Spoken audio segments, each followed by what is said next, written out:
Okay, so magandang araw. Now, we're going to start a new part ng ating ICND1 CCNA training about static routing using NextHope. Okay, so sa solution na to, kailangan natin ng tatlong router. We can use 2621 XM. Okay, so tatlo siya.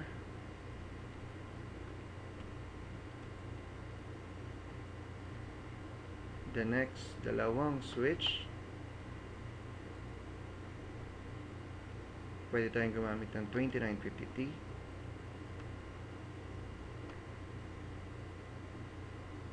Okay, then limang computer or laptop.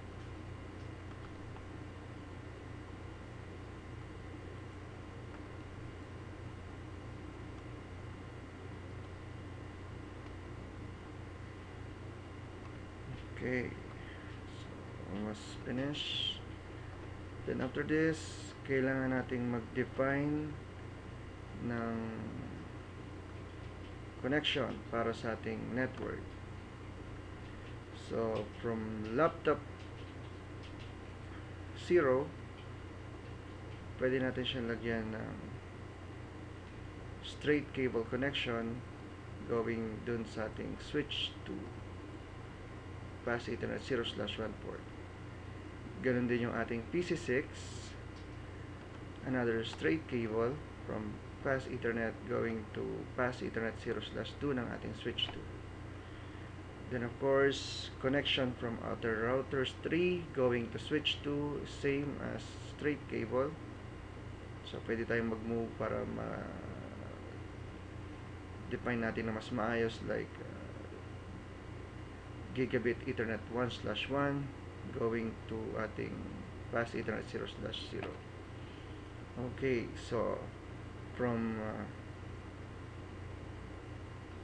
router 3, we need to use cross cable from pass Ethernet 0/1 going to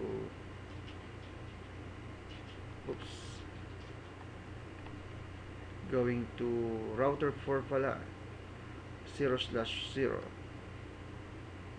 Then another cross cable from router 4 pass Ethernet 0/1 going to router 5 0/0 pass Ethernet.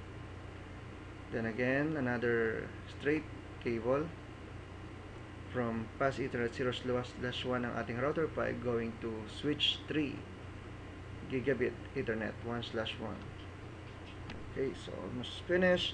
Last 3 cable from our switch going to PCs and laptops. So pass Ethernet 0/1 going to PC7, pass Ethernet 0/2 going to laptop 1, and pass Ethernet 0/3 going to PC8.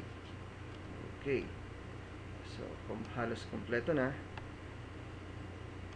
Next step is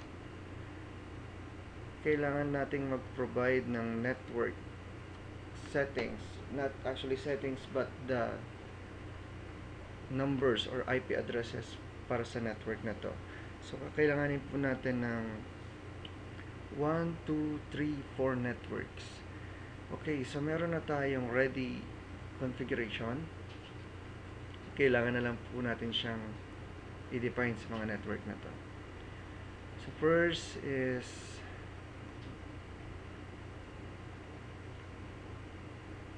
meron po tayong network for first network 172.16.1.0. Ang kanyang subnet mask is /26. Okay, then next network will be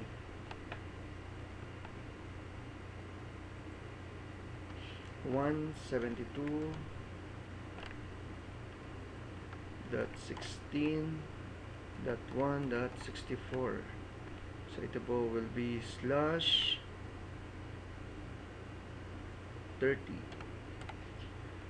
So Y30, kung iisipin po natin, dadalawang IP address lang ang magagamit natin dito sa /30. For security purposes, ginagamit po natin ang 30 for 2 connection lang ng ating mga router. So it means dalawang IP address lang, end-to-end lang po ang pwede natin gamitin. So next IP address or next network will be 172.16.1.68/30 rin po siya. Or equivalent nito is 255.255.255.252. Okay, then our last network is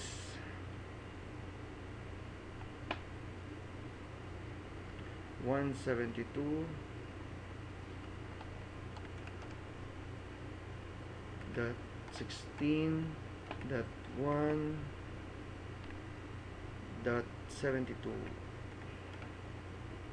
So ang kanya naman pong subnet mask is /29. Okay. So now, mas madali na natin siyang ma-define because meron na tayong 4 na network. So, para mas makita natin or mas ma-organize natin, lalagyan natin ng block, colored block, ang 4 na network na to. So, I think better if gagawin ko to para dun sa ating next or sa part 2 ng ating training about Cisco static routing. Okay. So, let's start. Kailangan po muna natin siyang i-define ang lahat ng mga connection na or ilagay natin yung lahat ng configuration ng mga i-define natin na IP addresses ng network. Okay, so let's go first on PAS Ethernet or sorry, on our router 3.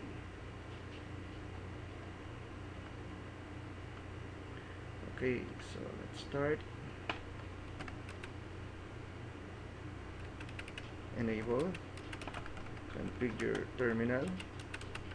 After configure terminal, lagyan na po natin ang IP address. Sorry, kailangan po na natin i-define or whatever port yung gagamitin natin. So interface PAS Ethernet 0/0.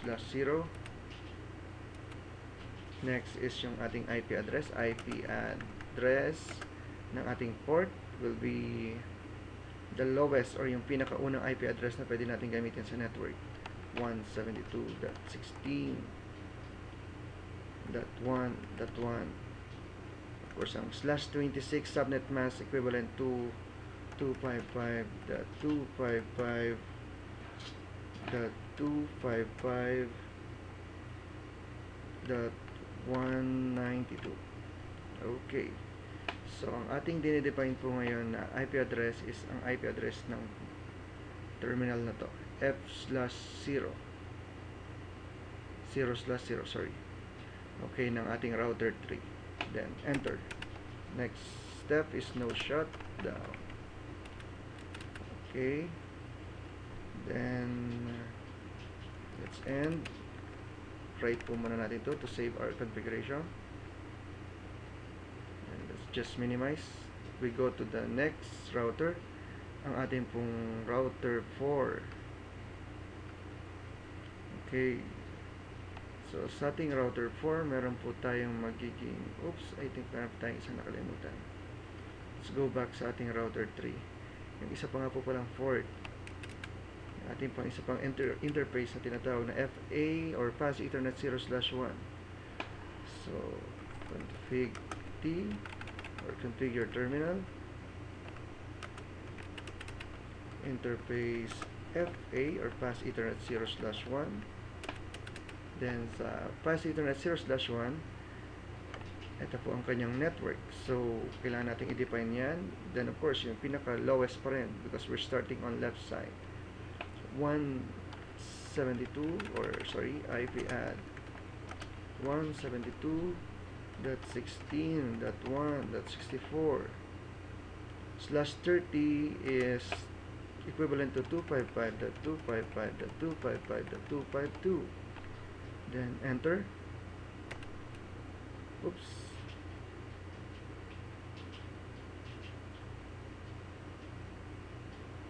Meron po tayong konting error. Bad mass last 30. Okay, let's check yung ating isa pang configuration sa taas.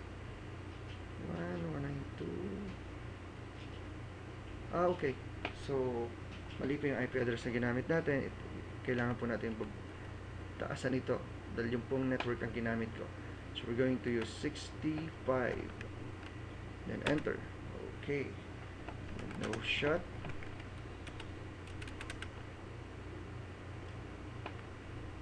And copy run start. Copy running config to startup config.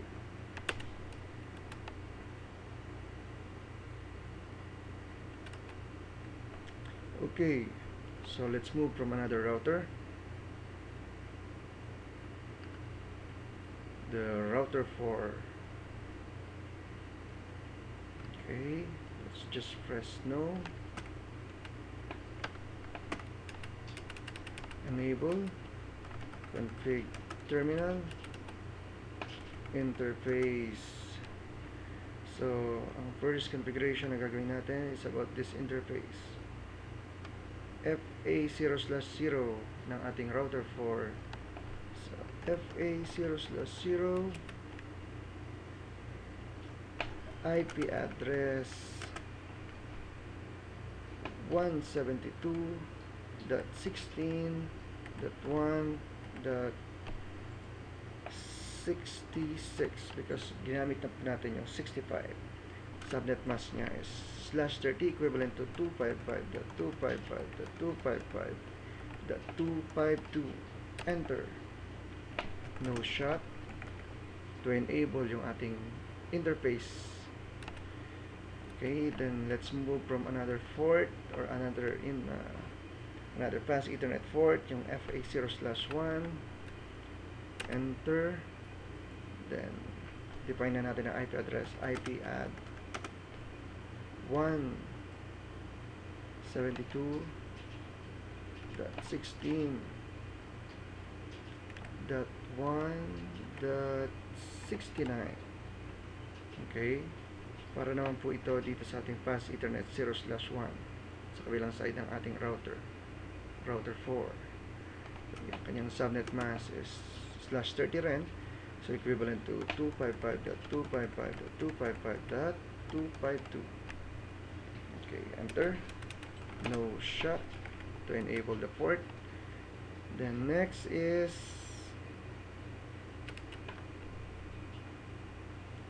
we need to save the configuration. And then right. Okay. So next is yung ating router 5.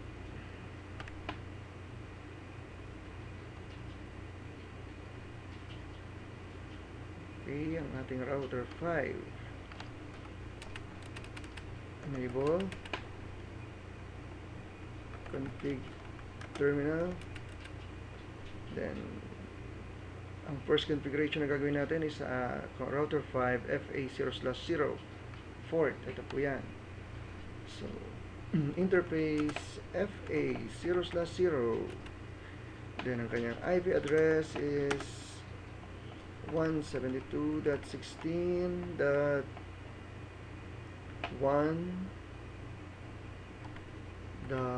Ano ba ang pinakamababang susunod na IP address is sa ating network C is